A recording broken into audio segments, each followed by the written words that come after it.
Solve करेंगे exercise 14.2 question number 3 factorise the following expressions. तो factorise करना है। फिफ्थ पार्ट में गिवन है L M plus M plus 1। तो इसके लिए पहले हम इस ब्रैकेट को रिमूव कर देते हैं। यहां आ जाएगा L M plus M plus 1। तो हमारे पास 4 टर्म्स हैं, 1 2 3 4।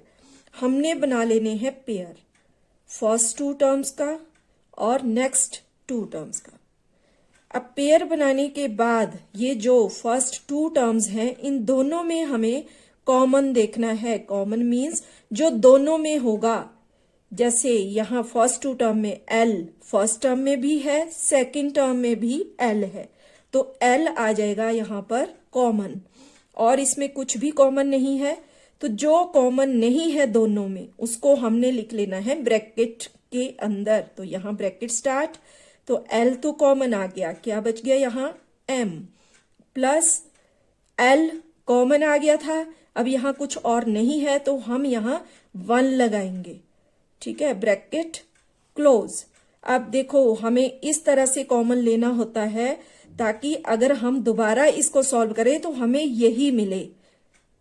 जैसे L into M, L M, आगे प्लस L 1 जा L, यानी कि कॉमन लेने के बाद हमें चेक कर लेना चाहिए कि जो हमने कॉमन लिया वो सही है या नहीं। तो वो पता चलेगा हमें जब हम इसको वापस सॉल्व करेंगे, तो हमें यही मिलना चाहिए जो गिवन है यहाँ पर। आगे प्लस, अब इन दोनों में देखेंगे क्या कॉमन है, m प्लस 1। तो दोनों में कुछ भी कॉमन नहीं है, तो जहां हमें कुछ भी कॉमन ना मिले वहां हम 1 कॉमन लेते हैं। तो इन दोनों में 1 कॉमन ले लिया। अब यहां है m प्लस 1। देखो अब जब दोबारा सॉल्व करेंगे तो यहां 1 इंटू एम ही मिलेगा। आगे 1 इंटू 1 यानी कि m प्लस 1। तो इस तरह से हमें एक बार चेक कर लेना चाहिए। अब देखेंगे फर्स्ट ब्रैकेट में और सेकंड ब्रैकेट में m प्लस 1 m प्लस 1 दोनों ब्रैकेट में सेम आ रहा है, तो इसमें से एक हमने लिख लेना है, कॉमन ले लेना है दोनों ब्रैकेट में जो दिया हुआ है उसमें से। अब m प्लस 1 दोनों में यही था, दोनों ब्रैकेट में कॉमन ले लिया। अब यहां बाकी जो बच गया l प्लस 1, तो ये आ जाएगा नेक्स्ट ब्रैकेट में। तो इस तरह ये फैक्टराइज हो गया। अब देखते हैं इसका 6th पार्ट। इसमें है y into y plus z plus 9 y plus z. अब इसमें देखेंगे, देखो फर्स्ट ब्रैकेट में भी y प्लस जेड है, सेकंड ब्रैकेट में भी y प्लस जेड है। तो y प्लस जेड सेम है, कॉमन ले लेंगे, यानी कि दोनों में से एक लिख लेंगे y प्लस जेड। और क्या बच गया, यहाँ y और यहाँ प्लस 9, तो इसको हमने नेक्स्ट ब्रैकेट में लिख लेना है y प्लस 9, और ये हो गया फैक्टराइज। अब देखते हैं इसका 7th पार्ट, जिसमें दिया है 5y square minus 20y minus 8z plus 2y Z. अब इसमें देखो 4 टर्म्स हमें दी है, हमने 2 के पेयर बना लेने हैं। तो यहां थोड़ा हम अरेंज करेंगे किस तरह से, 5y स्क्वायर को एज इट इज लिख लो, माइनस 20y हमने लिख लिया। अब उसके बाद हम लिखेंगे जिसमें प्लस 2yz दिया है, प्लस 2yz। देखो पहली टर्म में y था, y स्क्वायर था, सेकंड टर्म में y था, तो तीसरी टर्म में हमें ये जो 2yz लास्ट टर्म है इसको हमने पहले लिख लेना है, क्योंकि इसमें y भी आ रहा है z भी आ रहा है, ठीक है, y स्क्वायर yz। और ये यहां बच गया माइनस 8z, तो इसको हम लिख लेंगे लास्ट में। हमने क्या किया, हमने अपने क्वेश्चन को रीअरेंज कर लिया, ठीक है।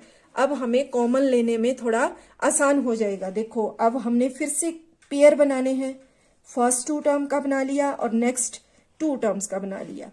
उसके बाद हमने लेना है यहाँ पर कॉमन, तो पहली दो टर्म में हमने कॉमन लेना है, तो यहाँ 5 और 20, तो दोनों में 5 कॉमन है। क्यों? 5 1 जा 5, 5 4 जा 20, क्योंकि 5 दोनों 5 के टेबल में आ रहे हैं, 5 और 20, इसलिए 5 कॉमन। और इसके अलावा वाई स्क्वायर और यहाँ y, यानी कि y भी कॉमन है।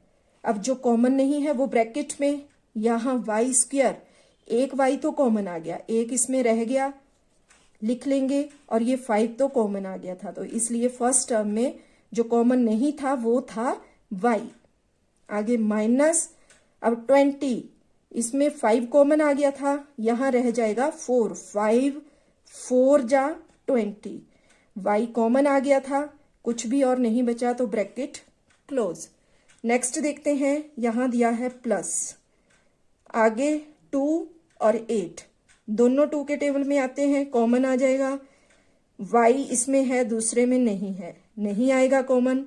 अब z दोनों में है तो z भी आ गया कॉमन। अब ब्रैकेट स्टार्ट, जो कॉमन नहीं है फर्स्ट टर्म में y, क्योंकि 2 और z तो आगे कॉमन, y रह गया, तो वो हमने ब्रैकेट में लिख लिया, माइनस यहाँ 8 में से 2 तो आ गए, 2 4 जा 4 इसमें रह गया था, तो यहाँ लिख लिया, z आ गया है कॉमन, कुछ भी नहीं बचा, ब्रैकेट क्लोज। नेक्स्ट अब क्या करना है, देखो y माइनस 4, y माइनस 4 दोनों में सेम है, कॉमन ले लेंगे, मतलब दोनों में से एक लिख लेना है हमने, y माइनस 4। आगे और क्या रह गया, यहाँ रह गया 5y और यहाँ रह गया प्लस 2z, तो ये आ जाएगा नेक्स्ट ब्रैकेट में 5y प्लस 2z, और इस तरह ये हो गया फैक्टराइज। अब देखते हैं इसका 8th पार्ट, तो 8th पार्ट में गिवन है 10ab plus 4a plus 5b plus 2। फिर से कॉमन ले लेंगे, फर्स्ट 2 टर्म का पेयर बना लिया, नेक्स्ट 2 टर्म का पेयर बना लिया। अब फर्स्ट 2 टर्म में देखेंगे क्या कॉमन है, 10 4, 2 कॉमन होगा, 2 5 जा 10, 2 2 जा 4, 2 के टेबल में 10 और 4 दोनों आ रहे हैं, इसलिए 2 कॉमन। अब यहाँ a है, सेकंड टर्म में भी a कॉमन आ गया, कुछ भी और कॉमन नहीं है, ब्रैकेट स्टार्ट, तो यहाँ 10 में से 2 तो आ गया, 2 5 जा 5 रह गया था, तो यहाँ लिखेंगे, और आगे b, ठीक है, a तो कॉमन आ गया था, आगे प्लस यहाँ 4, तो 2 2 जा 4, क्योंकि 4 में से 2 तो आ गया कॉमन, तो क्या बच गया था 2 2 2 जा 4। अब a भी कॉमन आ गया है, तो ब्रैकेट क्लोज। नेक्स्ट पेयर में देखेंगे प्लस 5b प्लस 2, तो यहाँ 5 है, यहाँ 2 है, कुछ भी कॉमन नहीं है, ये 5 के टेबल में आता है, ये 2 के टेबल में, दोनों अलग अलग टेबल में आते हैं, इसलिए कॉमन नहीं लेंगे। b फर्स्ट इस टर्म में है, लास्ट टर्म में नहीं है, तो यानी कि दोनों में कुछ भी कॉमन नहीं है, और जब कुछ भी कॉमन नहीं होता है तो हम लेते हैं 1, और बाकी ये जो है ये आ जाएगा ब्रैकेट में 5b प्लस 2।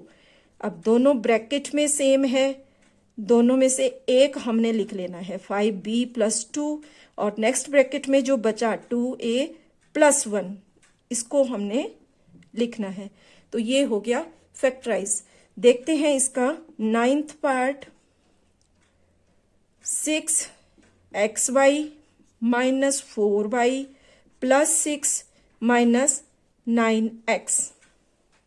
अब इसमें क्वेश्चन को थोड़ा ध्यान से देखेंगे, इसमें कांस्टेंट टर्म लास्ट में देने की बजाय सेकंड लास्ट में दी है, और हमें कांस्टेंट टर्म को लास्ट में लिखना है। जैसे 8th पार्ट में कांस्टेंट टर्म जो थी, कांस्टेंट टर्म मतलब जिसमें वेरिएबल नहीं है, ये एक्स वाई वगैरह नहीं लगे हुए हैं, वो होती है कांस्टेंट टर्म, तो वो आएगी लास्ट में, जैसे 8th पार्ट में है। तो इसको हम रीअरेंज करेंगे, ये हो जाएगा 6xy, सेम वैसे ही लिख लेंगे, माइनस 4y।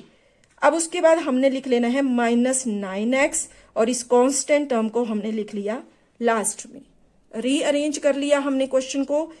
अब इसमें फिर से पेयर बनाएंगे, first two term, next two term. अब फर्स्ट टू टर्म में कॉमन है यहाँ 6 और 4 में 2, 2 3 जा 6, 2 2 जा 4, 2 दोनों में कॉमन है। इसके अलावा y दोनों में है, फर्स्ट टर्म में भी और सेकंड टर्म में y आ गया कॉमन। अब यहाँ क्या बच गया, 6 में से 2 तो आ गया, तो 2 3 जा 3 यहाँ बचा था, 2 3 जा 6, और यहाँ x आ जाएगा, y कॉमन आ गया है। माइनस 4 में से 2 तो आ गया, तो क्या बच गया, 2 2 जा 4, y कॉमन है, ब्रैकेट क्लोज। नेक्स्ट आगे दिया है माइनस, अब 9 और 6 में कॉमन आ जाएगा 3, 3 3 जा 9, 3 2 जा 6, 3 के टेबल में आ रहे हैं इसलिए 3 कॉमन। यहाँ x है, लास्ट टर्म में x नहीं है तो ये कॉमन नहीं हुआ। यहाँ बच जाएगा 3 3 जा 9 और साथ में x, और यहाँ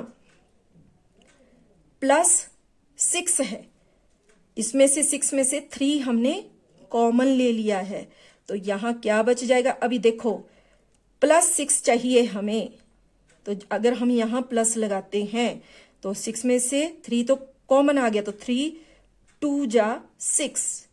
तो जब हम इसको दोबारा सॉल्व करेंगे तो यहाँ साइन देखो, माइनस इंटू प्लस, वो तो माइनस होता है, और 3 2 जा 6, यानी कि इसको दोबारा जब हम सॉल्व करेंगे तो हमें मिलेगा -6, और जबकि यहाँ क्या आना चाहिए, +6। ठीक है, तो +6 बनाने के लिए हमें यहाँ भी क्या लगाना पड़ेगा, यहाँ माइनस है तो यहाँ भी हमें माइनस लगाना पड़ेगा, माइनस इंटू माइनस, तो इसलिए यहाँ हम माइनस लगाएंगे। क्यों, क्योंकि जब हम इसको दोबारा सॉल्व करें तो हमें सेम वही मिलना चाहिए जो हमें ऊपर दिया गया है, +6 हमें दिया है, और जब हम यहाँ प्लस लगा रहे हैं तो हमारा आंसर -6 आ रहा है, जो कि गलत हो जाएगा। इसलिए माइनस इंटू माइनस फिर बनेगा प्लस, इसलिए यहाँ माइनस लगाएंगे, और 3 2 जा 6। अब नेक्स्ट स्टेप में देखते हैं, 3x - 2, 3x - 2 कॉमन ले लेंगे, दोनों ब्रैकेट में सेम है, और इसके अलावा यहाँ बच गया 2y और यहाँ बच गया -3, तो ये आ जाएगा नेक्स्ट ब्रैकेट में 2y - 3, और ये हो गया फैक्टराइज। Thank you.